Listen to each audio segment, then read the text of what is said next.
Good evening, everyone, and welcome to the 29th Annual World Affairs Conference, hosted by Branksome Hall and Upper Canada College. My name is Sarah Franklin-White, and I am a co-head of this year's conference, along with Kaleem Hawa and Sarah Fidel. The World Affairs Conference is Canada's oldest annual student-run current affairs conference.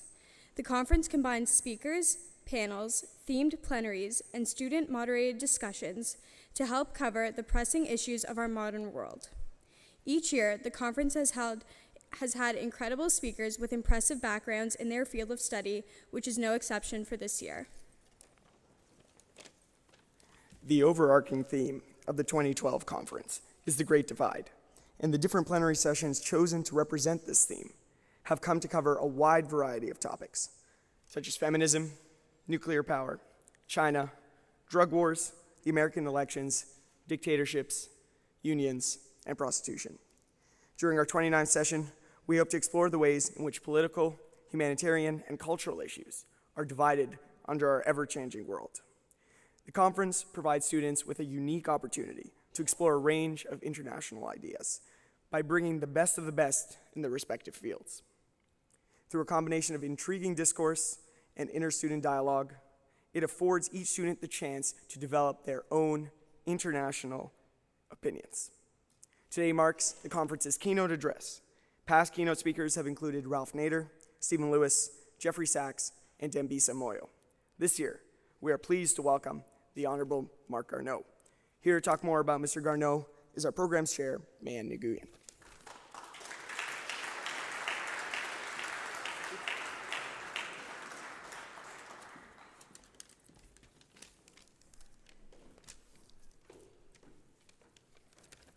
Dear delegates, respected faculty, and distinguished guests, not many of us can say that we've been to outer space, let alone be the first Canadian to ever do so. Marc Garneau can. A household name, Marc Garneau has served his country for his entire professional career, beginning with the Canadian Navy, and then as an astronaut and president of the Canadian Space Agency, and now in political life. Dates bridge the great divide between the past and the present. Dates tell stories. I'd like to share with you a few important dates from Marc Garneau's fulfilling career. February 23rd, 1949, Joseph Jean-Pierre Marc Garneau was born in Ville de Québec. He received his primary and secondary education in Quebec and Saint-Jean. He received a Bachelor of Science degree in engineering physics from the Royal Military College of Canada in 1970. And in 1973, he received a doctorate from the electrical engineering of the Imperial College of Science and Technology in London, England. From 1982 to 1983, he attended the Canadian Forces Command and Staff College of Toronto and was promoted to commander and later on to naval captain. October 5th, 1984, Garneau makes history as the first Canadian astronaut in outer space on board the Space Shuttle Challenger. He is appointed the Order of Canada in recognition of his role. November 22nd, 2001, he is appointed the president of the Canadian Space Agency. And finally, October 14th, 2008, Garneau runs for a Liberal Party of Canada, and with nearly 47% of the votes, he wins the Canadian federal election in the Westmount-Ville riding. He is then re-elected in 2001 in the House of Commons. It is an honor to have Marc Garneau as a keynote address to this year's much-anticipated World Affairs Conference. So finally, February 6, 2012, let us welcome Marc Garneau.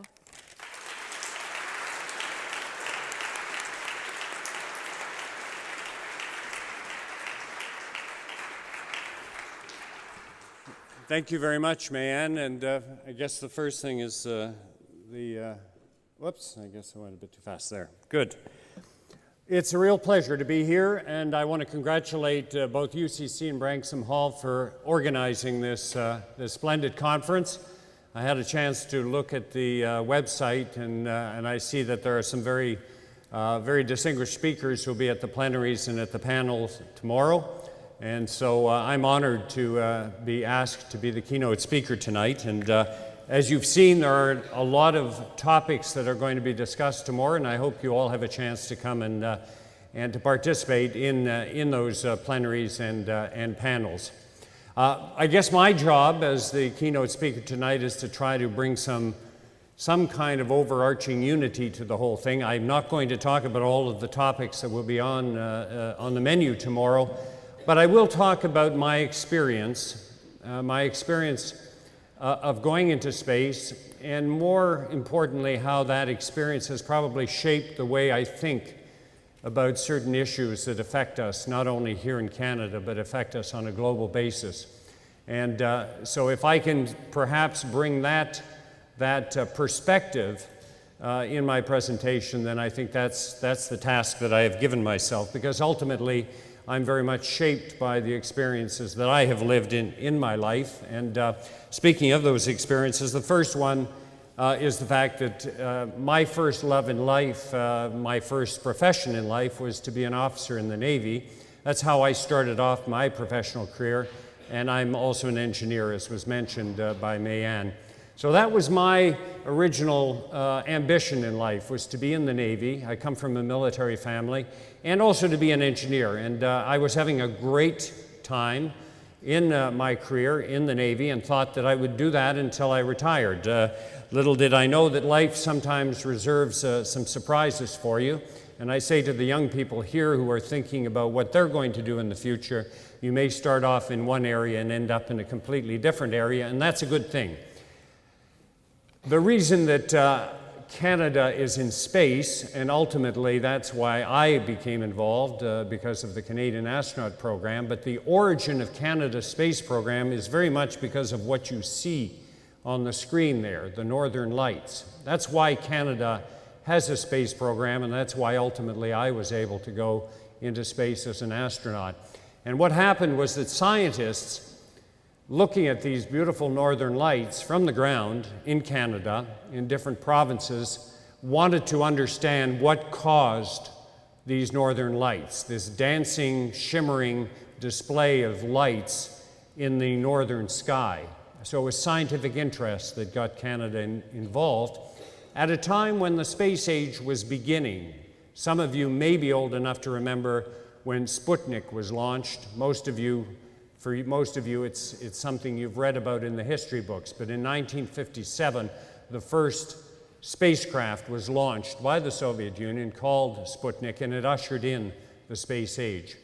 And that meant that it was possible to build spacecraft and put them into space. And that's why Canada became involved, because the scientists said, why don't we go study these northern lights by putting a spacecraft up there in space? And that was Canada's first spacecraft, Alouette 1, which was launched in 1962. And it looks very primitive by today's standards, but it was really quite an incredible technical achievement, because Canadian engineers and scientists got together in Ottawa and they built this spacecraft at a time when very few spacecraft had been built. And they had to make it with the scientific experiments on board that would allow it to function up there in the very harsh environment of space. And it worked so well that this satellite operated for 10 years, and it made Canada the third country in space after the Soviet Union and the United States.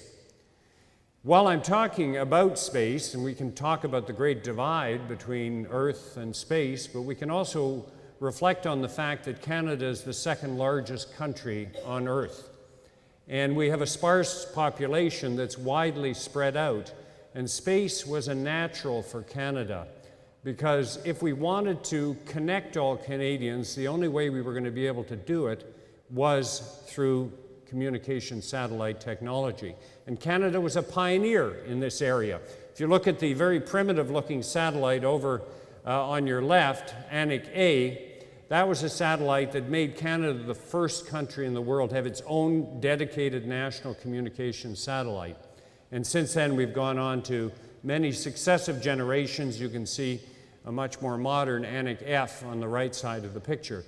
But those communication satellites literally connected Canadians.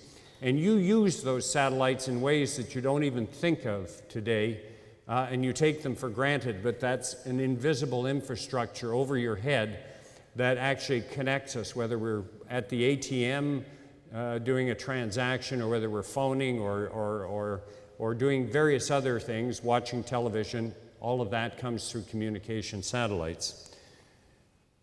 While I'm at it, I should also mention that Canada, being such a large country, an empty country, there's an advantage having an eye in the sky to monitor what's going on that very large landmass below us, and some of our territorial waters as well.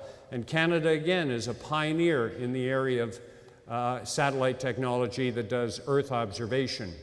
And we've been at this for about 17 years now, and we're recognized as the experts when it comes to using radar to look down on Earth. So we use space for a number of reasons.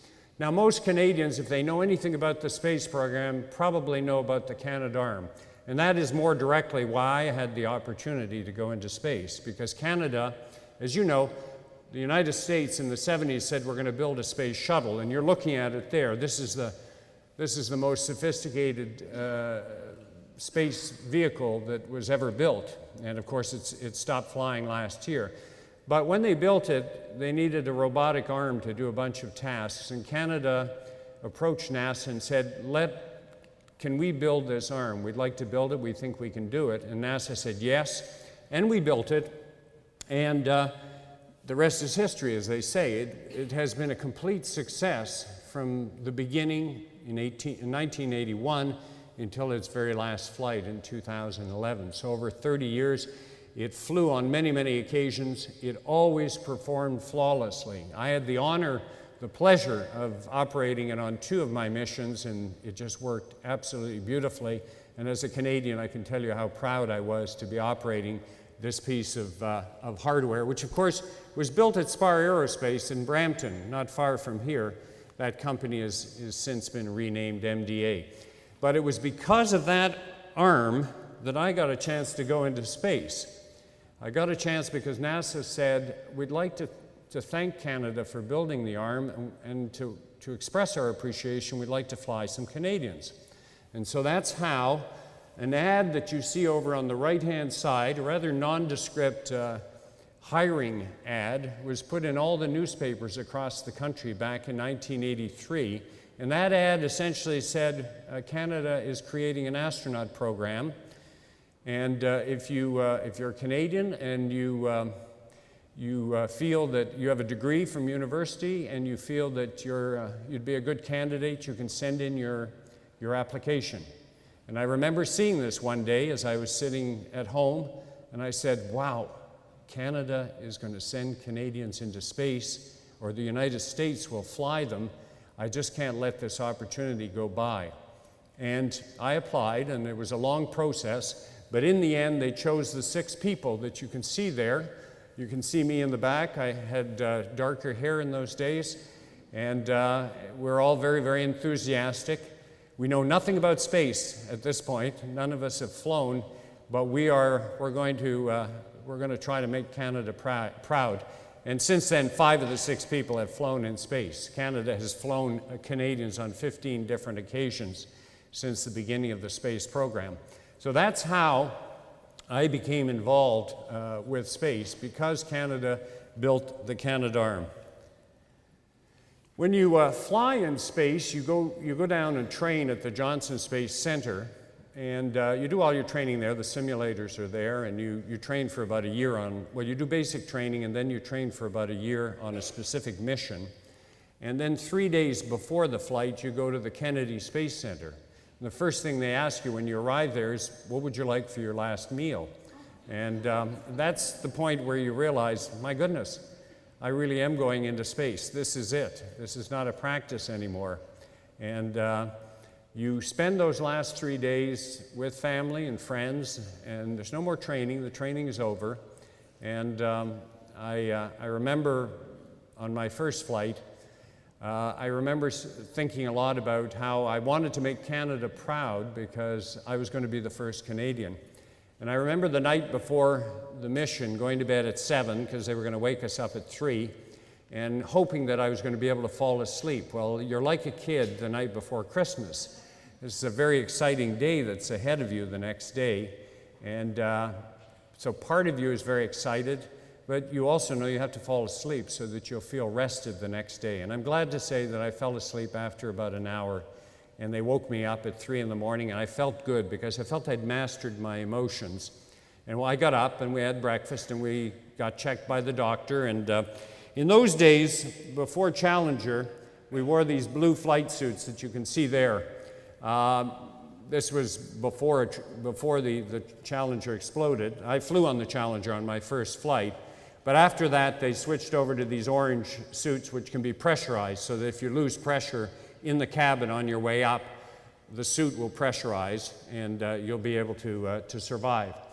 So you go over to the launch pad about 3 hours before the actual launch, and you go up in an elevator to 185 feet, and you walk across a gangway, and you get into the shuttle itself. It's vertical, as you know, at this point, and nobody else is around except the crew and a couple of people to strap you in and connect you up to your oxygen, your radio, put your books in front of you so that you're ready, and then they close the door, and it's still 2.5 hours before the launch, and it's the longest 2.5 hours in your life. And this is a time when you are left to yourself and you do a lot of reflection. You reflect about whether you're ready, whether you're in total harmony with the world, if I can put it that way, whether you left your family and told them how much you love them. And it's a moment of inner thinking. And it's very hard because we're not very good as human beings at being alone with ourselves for 2.5 hours like that, and knowing that we're on the threshold of something that is absolutely extraordinary and that's going to change our lives. And mercifully, the clock does run down, and in the last 10 minutes, things come alive, and we start on board the shuttle to have a role to do to get ready for our actual launch. And to cut to the chase, 6 seconds before the liftoff, the first engine is lit up. You can see the engines here. This is one of them. The 3 of them are here. They'll light one of them at 6 seconds prior to liftoff, and if it lights up, then at 4 seconds they'll light up the second one. They each have to reach 90% thrust, and then at 2 seconds prior to liftoff, they'll light up the third one. So if all 3 light up and reach 90% thrust, you are going into space. And it's the 2 solid rocket boosters, these big white rockets that will actually lift you off and get you going. And these are really, really big rockets. And they're going to burn for about 2 minutes and take you up to about 45 kilometers altitude. And by this time, you're going at 5,000 kilometers an hour. And the whole trip into space will only take you 8.5 minutes. So you're going from 0 to what we call Mach 25, 25 times the speed of sound, or the equivalent of 28,000 kilometers an hour, or to put it a different way, 8 kilometers per second, which means that if I were to go from here to Montreal tonight, it would take me 1 minute, roughly, to get to Montreal. So that's how fast you're going in the shuttle. You have to go that fast, or you're not going to stay in orbit. And our mission is to be in orbit during the length of our mission. And so you go around the Earth 16 times a day. You see 16 sunrises, and you see 16 sunsets. And I've been around the Earth 450 times, and I've had a good look at it. And that's what I really want to talk to you about tonight. That's what the world looks like, the planet that we live on, planet Earth. And this is just one particular view. That's what it looks like when you're in space on board the shuttle. You're a few hundred kilometers above the surface of the Earth, and you're orbiting the planet continuously. And I want you to look at this, and I want you to pay attention to a couple of things in particular. That very, very thin band of air at the very top called the atmosphere. That atmosphere is something that all of us as humans share. It belongs to all of us. There isn't the Canadian atmosphere, the German atmosphere, the Indian atmosphere. We all share it. It moves around just like our oceans. That is something that you become very aware of when you're up there, and that atmosphere is equivalent to the outer layer on an onion. That's really what you're talking about, that thin. And yet it allows life to thrive down here on Earth because, thank you, because it has the oxygen that we all need to breathe. But we also know that we're loading it up with pollutants, and we also know that we're loading it up with greenhouse gases. And these are things that you think about a lot when you have this kind of perspective of your planet. You may not think that way when you're down on Earth because your horizon is only 10 kilometers. You think of it in the abstract, but you may not think of it in the very visible and concrete way that you do when you have this large perspective of this planet, which you see against the black backdrop of space, the cold, black, infinite backdrop of space, and this oasis of life, which we share as a humanity, is that planet down there, a planet that has perhaps 200 countries on it, and where we must learn to live together. And I showed this slide in particular because this is a very troubled part of the world, a place of trouble, but also a place of hope. We've all followed the Arab Spring. It holds promise. It has a long way to go, but what has happened in Libya, in Tunisia, in Egypt, gives us some hope that good things are going to happen. We're not quite there. When we see what's happening in Syria, we know that things aren't going so well. When we think of the conflict that still exists in the Middle East and Canada's desire to help towards a two-state solution, but we know we still have quite a bit of work to do. This is a part of the world, as you all know. I mean, I didn't point it out because I know you know. Whoops, I'm sorry. You all know this is the. I guess this is. It's the laser. This is the Sinai Peninsula. You all know that. The Gulf of Aqaba, working your way up, the Dead Sea, the Mediterranean, Egypt, Saudi Arabia. You know the part of the world that we're over. And this is a part of the world geopolitically where there's a lot of things that are of great concern. The situation in Iran. This is a part of the world where we need to solve the issues that are destabilizing not only that region but the world as a result of that. And you see these places from up there, and although they look very peaceful, doesn't look like anything's going on down there that would be troublesome, you're very much aware of the fact that this is very much a hot spot on this planet. Now, there's 7 billion of us on the planet right now, and even now we are beginning to stress our planet, but we also know that even conservatively speaking, we're moving towards 9 billion by the middle of the century, and that's a conservative estimate. So that's going to add even more strain to our planet, a planet where we're having difficulty making sure that some countries are not self-sufficient in their food production. Some countries definitely have a serious water shortage. The climate is changing, and that will add even more stress to this planet by making certain regions of the world more difficult to live in. So a lot of things are changing on our planet, and these are the kinds of things that you tend to think about when you see the planet the way that you see it from above. I mentioned water. You know, Canada has 20% of the freshwater reserves on this planet. And there is actually enough water to take care of everybody. The problem is it's not in the right places. It isn't equally distributed in the countries by population so that everybody has enough water. Whilst we're blessed here in Canada, we all know that there are certain countries where water is a strategically important reserve, if not in some cases a lacking resource. So this is something that will also potentially in some cases lead to conflict later on, and climate change may exacerbate the problem.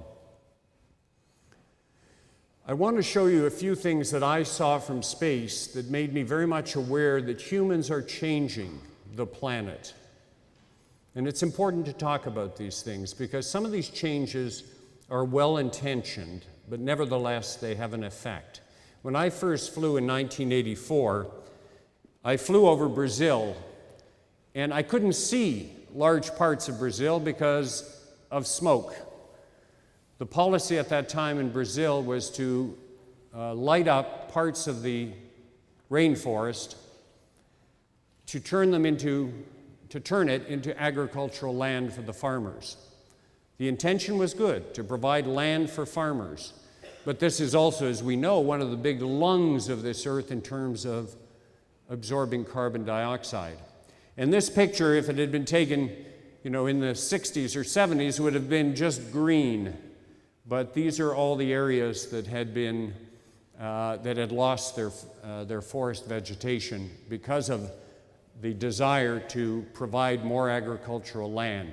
So when we do something, no matter how well-intentioned it is, it does have consequences. And the consequences are not always just national consequences. Sometimes they're international consequences. This is the Mangoki River in Madagascar. It's a good slide to illustrate something that is happening in certain parts of the world. Haiti, Madagascar are two examples where deforestation is occurring.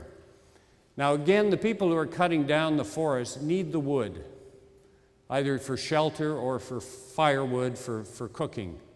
But the problem is when they cut down the trees, the vegetable canopy, forest canopy is gone, and when it rains, and it rains hard, the soil, the topsoil is washed away. And that's what you're watching here, a little bit like blood pouring into the Indian Ocean. This orange soil is the topsoil that is washed away into the rivers and then out to sea. And it is the topsoil that is coming from that previously forest-covered area. And of course, once that topsoil is gone, desertification sets in. So the process is deforestation, soil erosion, desertification. And it's very difficult to reverse that. If you've been to Haiti or seen pictures in Haiti, because they cut down everything, it's very, very difficult for them to replant and to regrow because the rich soil is gone and soil erosion occurs far too readily. So there are consequences, again, no matter well-intentioned it was to provide wood for the people. This is the Sea of Aral. It straddles Uzbekistan and Kazakhstan. You can see it used to be bigger. If I point out, you can see kind of an outline. The Sea of Aral, again, a large human engineering project in the Soviet Union whereby they wanted to take some of the water from one of the rivers, the main river that fed water into the Sea of Aral, which was very healthy. It had fish. There were fishermen who fished it. It was really a great, beautiful natural wonder. But because so much water was diverted from this river, and it was diverted to irrigate cotton fields. They wanted to grow in Russia, in the Soviet Union, they wanted to create a cotton-based industry. So again, good intentions, but because they diverted too much water, the Sea of Aral became smaller.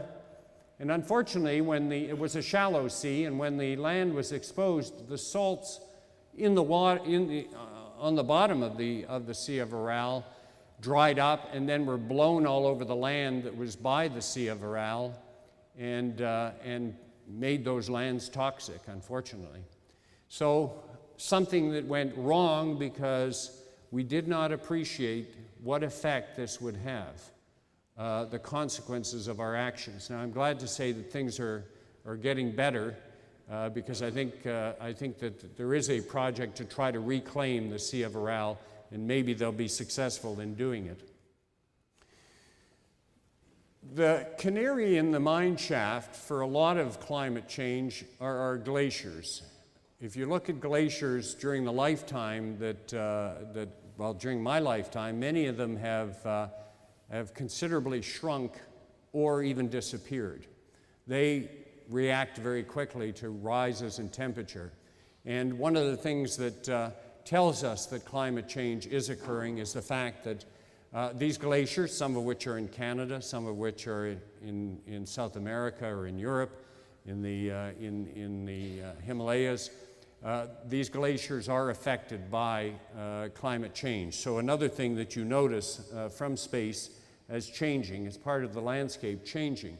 I don't need to tell you about the Arctic, our own Arctic, the ice sheet getting smaller with time, and this being a very serious concern, particularly if we consider that the Northwest Passage will become a navigable waterway in the not too distant future for longer periods of time. And of course, it's a shortcut to go from Europe to Asia.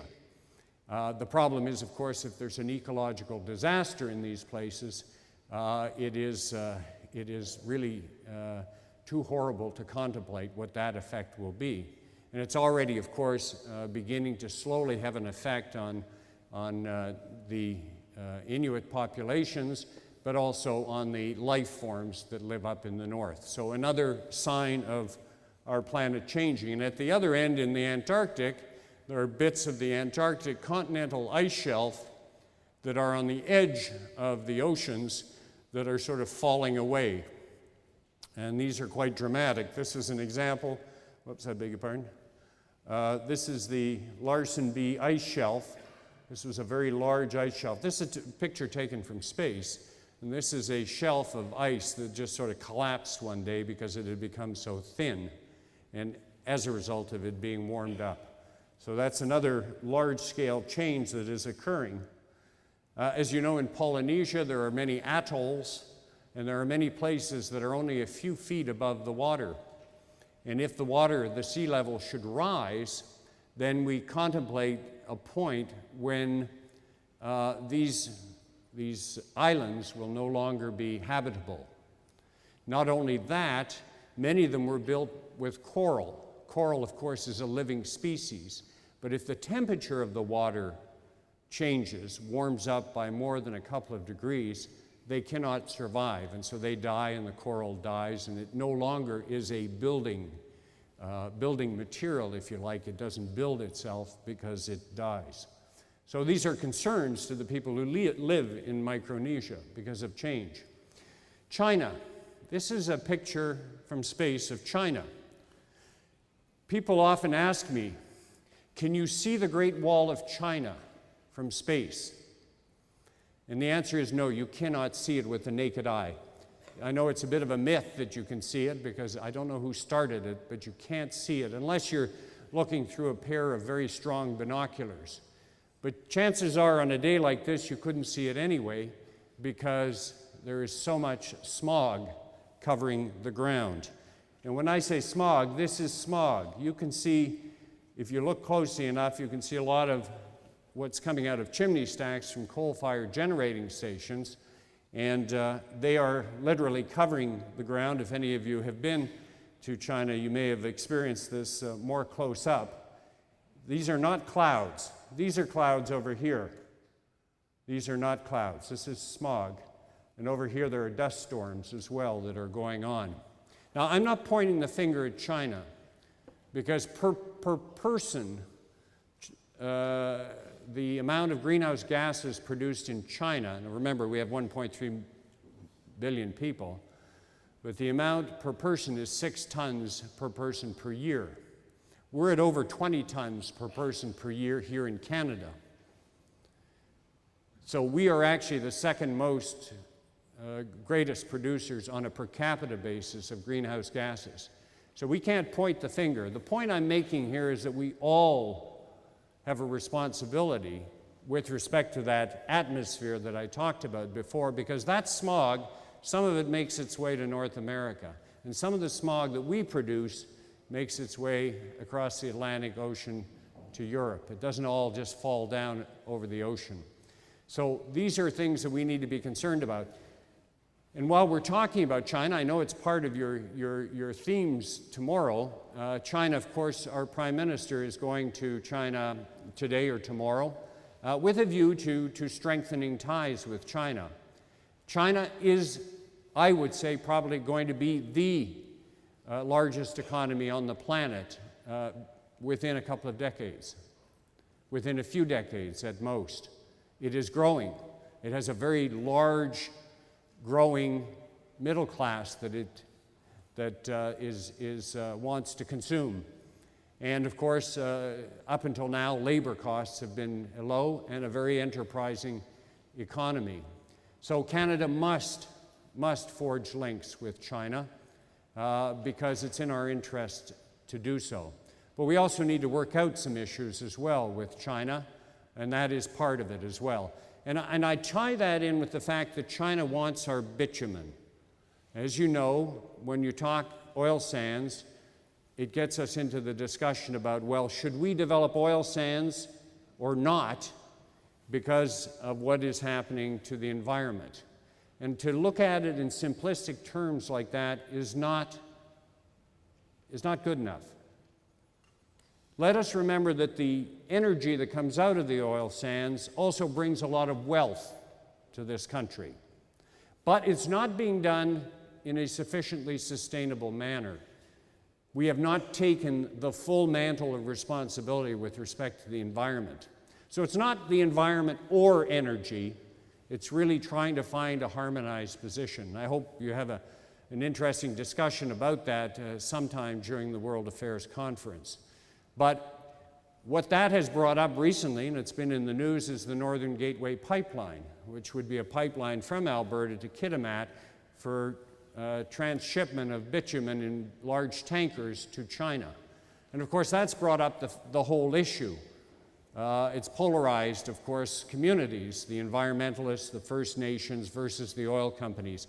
These are important things that Canada must decide as a country. What position will it take? I happen to believe that we have not taken a sufficiently responsible attitude with respect to the environment, but I'm not one of these people who says we can't touch the oil sands either.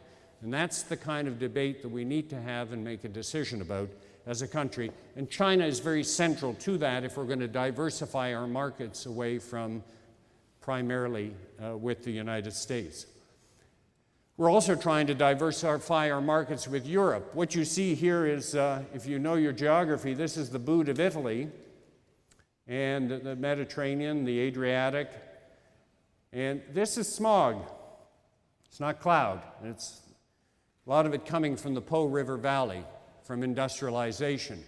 They have their challenges with respect to pollution over there as well. But Europe is an interesting continent, and the European Economic Union is an important player in our future economy as well. Canada is currently negotiating a free trade deal with Europe.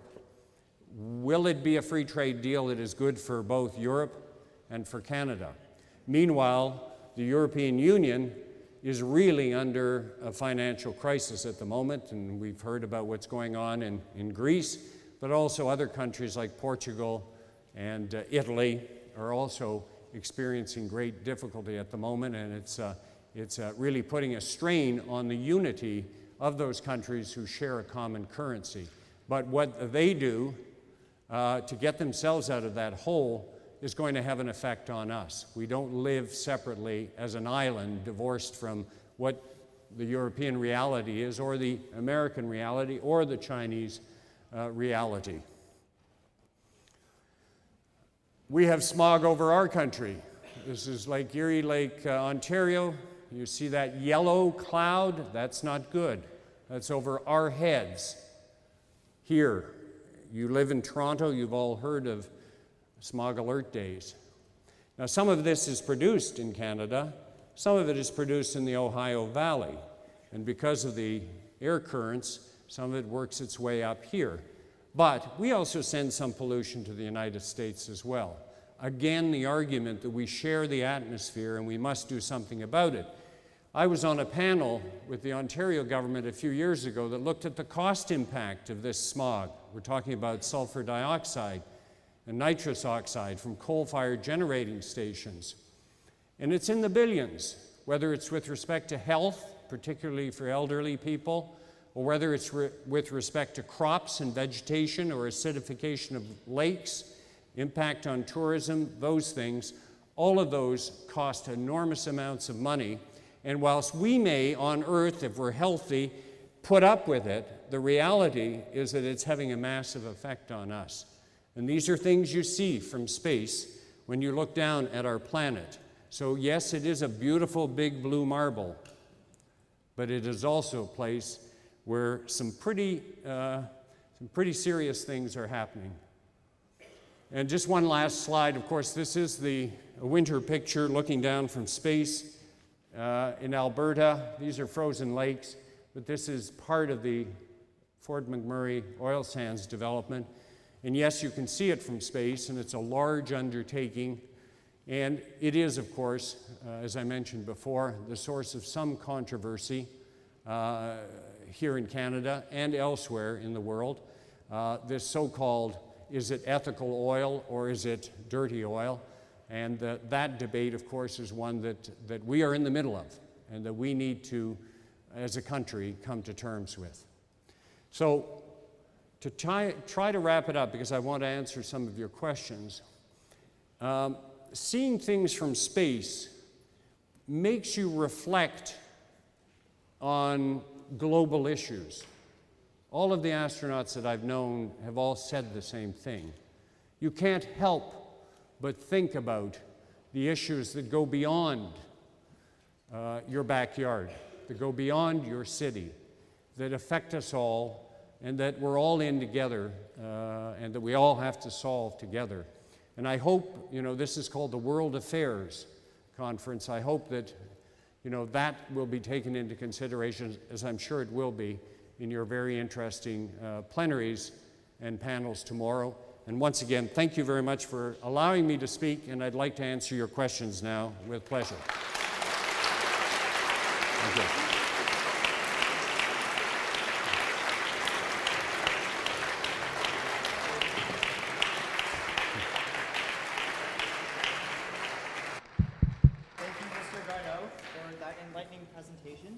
We now have time for questions, so if you have any questions, please approach the mics, which are in the aisle. But we would like to remind you to speak loudly and clearly if you have any questions.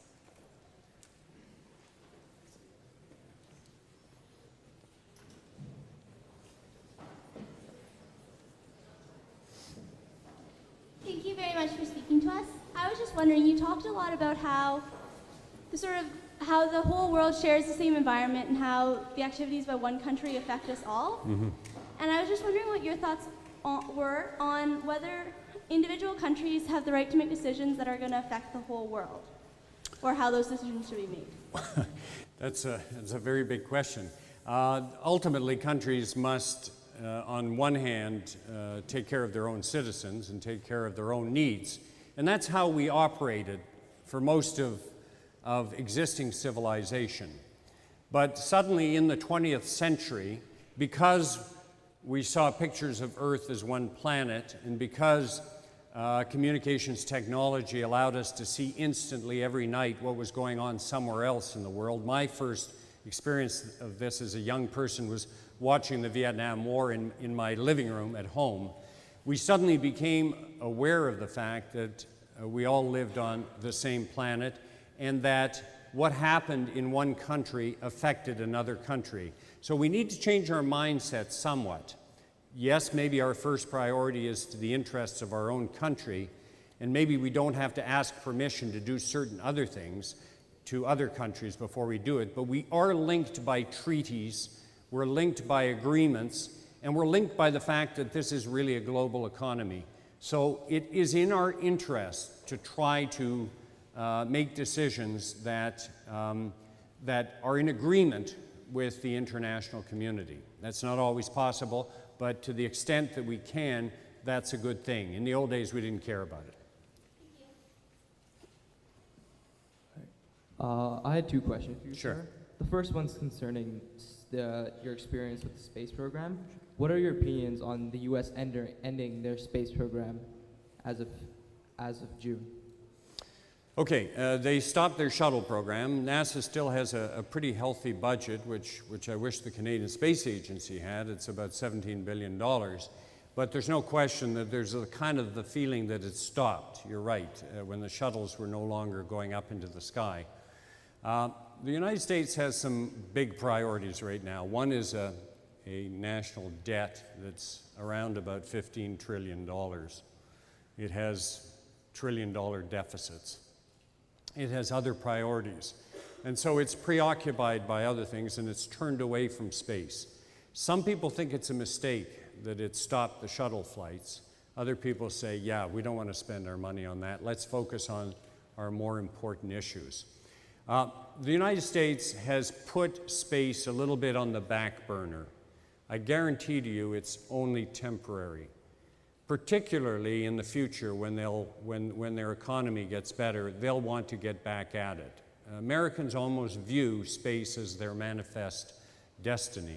And you can be sure that as countries like China, which has very great ambitions with respect to going to the moon, the countries like India, which has a very sophisticated space program, Brazil, which is building a space program, and of course the Russians, the Europeans, the traditional countries, as they get more active, the United States will come back. But at the moment, it's kind of on the back burner. And second question, concerning the environmental movement in Canada, what do you think, what effect, or what future do you think it has, particularly taken in the fact that Canada just pulled out of the Kyoto Protocol? I happen to believe, and let me say very candidly on the Kyoto Protocol, although we signed up to it under the Liberal government, we didn't do very much after we signed up. We started to get serious about it in 2005, and the next year we were kicked out. So we didn't back up as a party, we didn't back up our pledge with sufficiently early resolve to do something about it. Having said that, the current government has done precious little, and it, of course, backed out of Kyoto. That's one of the reasons we win the Fossil Prize every time the United Nations conferences occur, and we need to do more. The current target, if I compare Kyoto, which was to go 6% below 1991 levels by 2012, which is very ambitious. And by the way, our green plan in 2005 in that election, which we lost, would have gotten us 80% of the way. Compared to what the current government is doing, which is 17% below 2005 levels by 2020, which is totally inadequate for Canada. And at the moment, if I was a betting man, I'd say they're not going to even get that very modest target accomplished. It is clearly inadequate. Canada, as a modern, first world industrialized country, must be showing the example with respect to the environment, and we're not doing it. Now, having said that, there's a lot of very strong sentiment in this country about how important the environment is, but this Canada elected a conservative government, knowing full well that they were less committed to it. So that was a decision that was made by this country to elect the Conservatives, knowing that they weren't going to do it. So I think we have an environmental movement in this country, but if we're going to get things actually done, we have to make sure that we choose a government that is committed to doing it. And we made a mistake with Kyoto. I can guarantee we're not going to make that mistake again.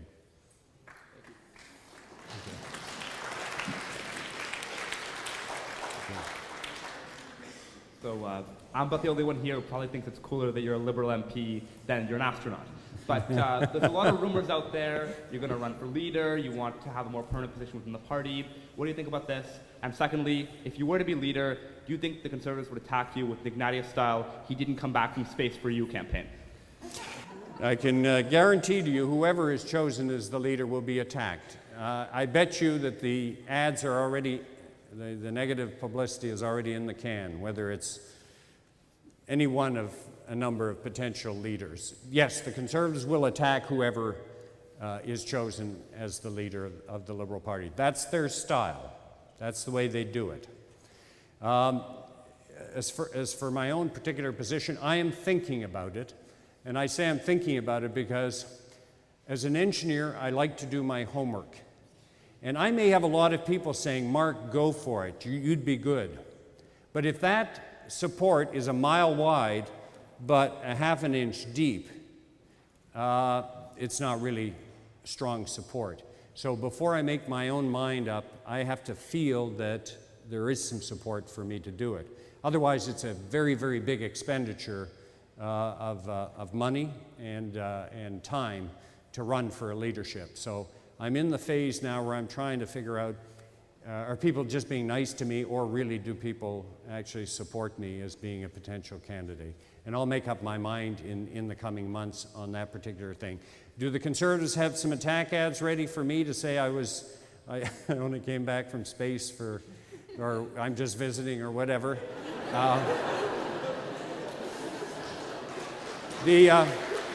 There was actually a tweeting campaign on this, and the one I liked the most was Marc Garneau, soft on gravity, which I thought was very good.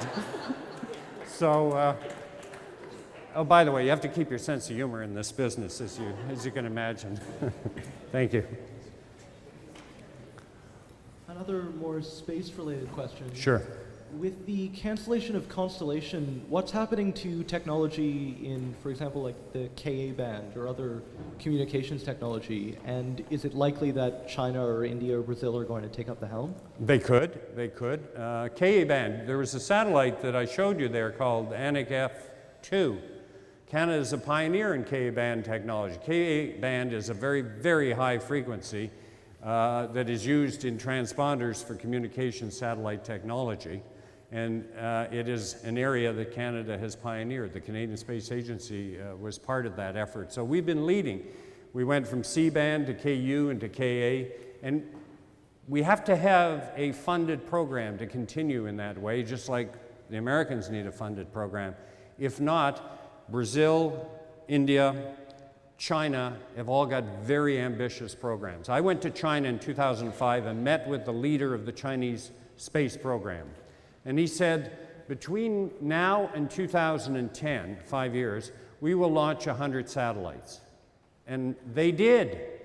They launched 100 satellites. It's the advantage of having a communist system.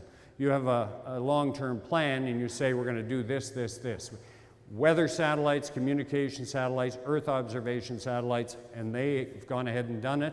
They've now got a manned space program, and they will continue to do it. Well, India has very great ambitions from that point of view as well. Now, don't forget also there's a military side. DoD in the United States has a bigger budget than NASA for space-related things.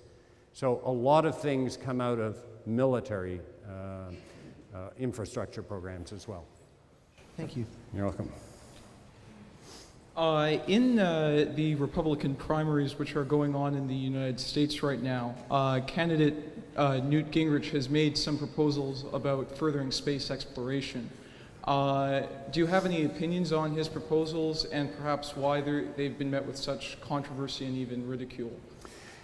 I've been asked that question. First of all, he was, I think, striving for a John Kennedy moment. That was one thing, to inspire Americans that this would be a good thing. The difference being that he's not John Kennedy. John Kennedy was the president when he said that. Newt Gingrich wants to be the Republican nominee for the upcoming elections. Secondly, again on the negative side, that was crass political posturing on his part because it was the Florida primary. And Florida has a large space industry, not to mention the Kennedy Space Center. And with the shuttle program stopping last summer, there are a lot of people out of work, and they'd love nothing more than to be busy on a permanent colony on the moon by 2020. Thirdly, the idea itself, it's a good idea. It is a good idea. Not in 2020, but it is a good idea because a permanent colony, a small colony or scientific outpost on the moon, there are some very, very important science that can be done there, including not just sort of studying the rocks that are up there, but more importantly, doing astronomy and astrophysics up there, because you can get away from a lot of interference that you have on Earth when you're on the moon. So it does make sense to have scientists who can be up there on a long-term basis to do their scientific work in certain fields. Thank you. You're welcome. Hi. You talked a lot about how countries are not treating the atmosphere responsibly and how it's one atmosphere in plenty of different countries in this world.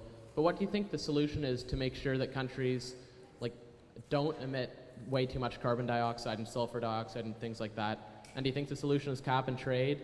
And do you think that we should just focus on carbon dioxide at the risk of potentially letting other bad things happen in order to compensate for carbon dioxide? What's the solution to make sure that people keep their emissions down, not just with CO2, but with everything else? There's a whole bunch of answers to that. In fact, I think you're going to talk nuclear tomorrow, so that's one thing, and there's going to be a pro lobby and there's going to be an against lobby. But nuclear is an option that some people say is good with respect to the environment, although it has other strings attached to it. That's one thing. Greater energy efficiency. Can you tell me that in your life here at this school or in your home that you use energy efficiently? In your house, in your school, Yeah, do you use energy efficiently? Yeah, pretty efficiently. Pretty efficiently. How are you going to I bet you force can do. me? No. Well, how am I going to force you? Yeah, that's my question. Okay. Well, I'm not going to throw across the world. How are you going to force all them? That's a process of sensitizing people to the importance of doing it, and it's a particularly tough job here in Canada. Why? Because we're the most blessed country on this planet. We have a lot of resources. We have a lot of wealth. We have a thriving democracy. We're not overpopulated. We have lots of fresh water. We have lots of good things, and so we're a little bit lazier than a country like Israel that has to begin to manufacture water through desalination. Those kinds of things. So we haven't got those incentives that are as strong. So we're basically working on the conscience of people. Cap and trade versus carbon tax. A carbon tax, and I'm not making a political comment here, carbon tax is a better way to incentivize people to reduce their carbon emissions. It is, because you pay for all the carbon that you directly produce or that goes into the production of the things that you buy. Those are decisions that we have to make. Obviously, more can be done in terms of clean energy sources. Efficiency, I get back to the efficiency. I can't force you to do it, but I'm hoping that you'll feel really guilty if you're out there wasting the stuff whilst everybody else is doing it. Financially, one day, it may be an incentive for certain people if it costs a lot of money to buy things that are energy inefficient. I live in Westmount in Montreal. It's a wealthy area. And I go up and I walk my dog through the area and I see people with their blue boxes on the corner with their plastics and their glass and their paper. But I also see in the two-lane driveway, two big SUVs. And so, people are making choices. Are they big choices? Are they important choices and responsible choices? I think we all as Canadians have to make those decisions in our own lives. But the government has a role too. It's not just sort of appealing to people to be conscientious about it. There are policies that the government must put in place to incentivize people to produce less greenhouse gases. Thank you. Thank you. Hi, sir. This one's a bit more personal. During your stay in space, what was the most hard-hitting realization you've come to terms with? What was the hardest realization I came to terms with? Yeah. Good question. Well, it wasn't a hard thing. I mean, what I came to terms with was kind of what I was trying to express tonight.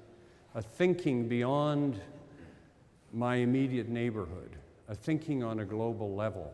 That was the biggest change in me as a person. And I remember coming back the night of my first flight, and I was still floating. I mean, I wasn't floating, but metaphorically I was floating. And I wanted to tell my family about this incredible experience that I had just lived, and also how my thinking was beginning to change. And they very patiently sat there and listened to me talk all evening. And then at the end of the evening, my wife said to me, honey, don't forget to put out the garbage before you go to bed. This is my first night back from space. And it made me realize that I was back on Earth and that there are local concerns that I have to be concerned about. But having said that, I think about the big issues all the time, that we are one humanity that shares this planet. Now, that doesn't mean I don't care about local issues. I'm a politician, I have my riding, my province, my country, but I also think about the bigger picture a lot, and that's what happens when you go into space. Thank you very much. Mr. Garneau, you really spoke about how these countries and these corporations and these countries should really go and strive for these green initiatives to stop things like smog and reduce them. However, there are still corporations that would rather not go on these initiatives just because it costs more money. Now, my question to you is, do you think that it should be more of the responsibility of the government or independent corporations to really strive for these green initiatives that you spoke about? Well, it's in the interests of corporations to be green. And I'm not just talking about what we call greenwash. In other words, a big fancy campaigns that sort of show how green they are, but when you look at it closely, it's all just spin. It's not really very deep. That's what they call greenwash. It's in a company's best interests from a financial point of view to be green. And if they can be green, people have an appetite for buying their products. But if they don't want to, because it's not a good business case for them to do it, it's expensive, and they know that their competitor in another country is not held up to the same standards as they are, then it's a little harder to persuade those companies. But this is where the federal government and provincial governments come into play with regulations, because in some cases, if you don't want to do it, you have to be forced to do it. But that's a decision that is made by the government. The current government doesn't want to push too hard with that. As liberals, we would be pushing harder. So it's a decision that is made by governments, and they have to suffer the consequences of it. Thank you very much. You're welcome. Thank you so much for your speech. You mentioned some of the mistakes that we've made, specifically the Kyoto Agreement. What would you say as countries like China and India rapidly develop and take their place on the world stage, what can Canada's role be in encouraging sustainable development without sounding hypocritical? Well, that's the thing. Up until now, countries like India and China have said, don't lecture us, don't hold us up to your standards, because you put the bulk of the greenhouse gases up there before we even got involved. And now you're trying to tell us that we have to live up to the same standards. That's been the big argument. But a country like China, at some point, and India, will realize that there will be pressure for them to do more on the environment, because otherwise there may be a penalty to pay in terms of their exports. I believe that myself. And at some point, I think they will also begin to get on the bandwagon. Right now, they're just trying to get themselves up to a certain minimum level, and you can't blame them for wanting to do that. But at some point, when they've gotten to that level, I think that they will also begin to realize that it's in their interests to be part of the team. When that will happen, I'm not sure. A country like China, despite what I showed you there, is also putting a huge amount of money into diversifying its energy sources. It is going nuclear. It has developed hydropower and continues to do it. It knows that it can't just keep opening up coal-fired generating stations. So the consciousness is there. It just may not be at the same level as it may take a while for everybody to catch up. And in the meantime, they don't want to be told what to do. Thank you. Mm-hmm. Hi, sir. First, I'd like to thank you for giving such an environmentally stirring speech. Thank you. My question is, I imagine that ads that attack your political position make you miss the solitude of space. But was there any negative implications or unsavory experiences besides seeing wars over political boundaries and mass amounts of smog during your time away from Earth? No, it was just a magical experience. I really, really loved it. I wasn't even sick. I really had a wonderful time. My missions left on time. They came back on time. I was able to do everything that I wanted to do. It was like a dream. It really was absolute. Everything was positive about the whole thing. Maybe other astronauts might have slightly different feelings about their missions, but no, for me it was just a positive and I think mind-expanding experience. Thank you very much. You're welcome. This will be our last question.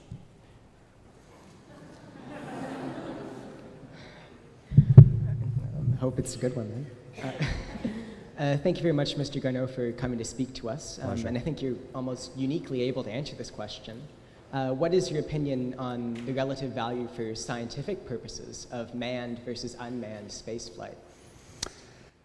That's the robot versus humans, and it's one that I've had to face in my entire sort of career as an astronaut, and it's a very valid one.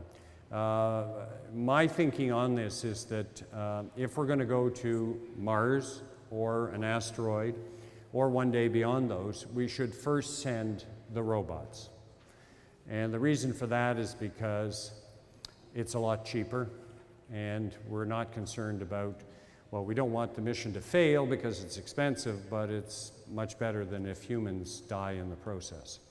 So I believe in sending the robots first to answer the basic scientific questions, but then you reach a point where you say, can we get to that next stage by sending an even more sophisticated robot? Now, there's no robot that's anywhere near as sophisticated as human being that's in research mode. The number of, what's going on in the brain in terms of deciding how to interpret something and to decide what to do, machines are nowhere near what human beings can do in that respect. So at some point you reach that difficult decision. Am I going to learn any more by sending another robot if I can build this incredibly sophisticated robot, or do I need to send a human being? And that's when the decision has to be made. And in some cases, I think you have to send a human being. But we'll see as time goes on. Thank you very much. You're welcome. Thank you for your questions.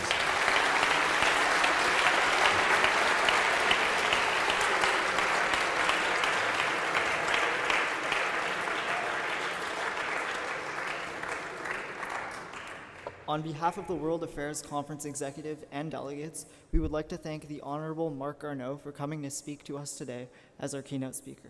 Thank you.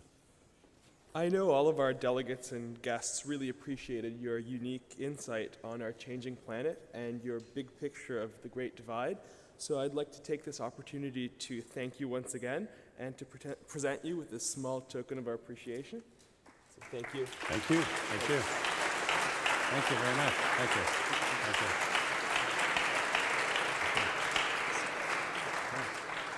That's it. I'll just take my speech here. Yeah, great.